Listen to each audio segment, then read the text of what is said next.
ഈ തിളക്കമുള്ള കല്ലുകളാണ് നമ്മുടെ കണ്ണുകൾക്ക് കുളിർമയേകുന്ന സുറുമയായി മാറുന്നത്. കഥ പറയാം. ഉത്തർപ്രദേശിലെ ബറേലിയിലാണ് ഇപ്പോൾ ഞാനുള്ളത്. ഇന്ത്യയിൽ തന്നെ ഏറ്റവും കൂടുതൽ സുറുമ വ്യവസായങ്ങൾ ഇവിടെയാണ്. 1794 4 തലമുറകൾക്ക് മുൻപാണ് ഷാവേസ് ഭായിയുടെ ഈ സംരംഭം ആരംഭിക്കുന്നത്. അതൊന്ന് നേരിൽ കാണാനാണ് ഞാൻ എത്തിയിരിക്കുന്നത്. പുരാതന ഈജിപ്തിൽ, അതായത് BC 3100കളിലാണ് സുറുമ ആദ്യമായി ഉപയോഗിക്കപ്പെട്ടു തുടങ്ങിയത് എന്നാണ് ചരിത്രം. ശക്തമായ ചൂടിൽ നിന്ന് കണ്ണുകൾക്ക് സംരക്ഷണമൊരുക്കാൻ സുറുമയ്ക്ക് സാധിക്കും.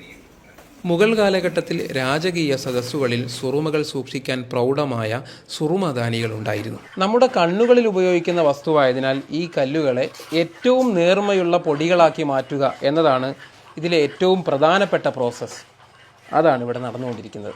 സുറുമക്കല്ലുകൾ പൊടിച്ചെടുക്കുന്നതിന് മുൻപ് നിശ്ചിത സമയം റോസ് വാട്ടറിൽ കുതിർത്തിയിടും. ശേഷം ചെറിയ രീതിയിൽ ഈ പാത്രത്തിൽ വെച്ച് കുത്തിയെടുക്കണം. പിന്നീടവ ഇങ്ങനെ നേർത്ത പൊടികളാക്കി മാറ്റിയെടുക്കാൻ അല്പം സമയമെടുക്കും. ഏറെ ക്ഷമയോടെ വേണം ഈ ജോലികൾ ചെയ്യാൻ. ബോട്ടിലുകളിലേക്ക് മാറ്റി പാക്കിംഗ് കൂടി പൂർത്തിയാക്കുന്നതാണ് അവസാന നടപടികൾ. ഈ കല്ലുകൾ എന്താണ് എന്നൊരു കൗതുകമില്ലേ? അത് പറയാം.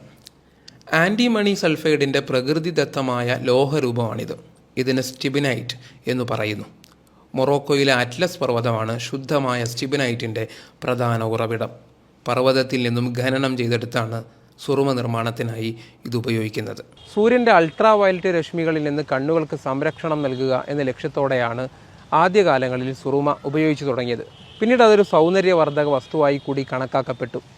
നമ്മുടെ ഗാനങ്ങളിലും കവിതകളിലും അത്തരം പ്രയോഗങ്ങൾ ധാരാളം കാണാം. പക്ഷേ ഇതിൻ്റെ ഉത്ഭവം ഇത്തരമൊരു കല്ലാണ് എന്നത് കൗതുകമുണർത്തുന്നു. വീണ്ടും കാണാം.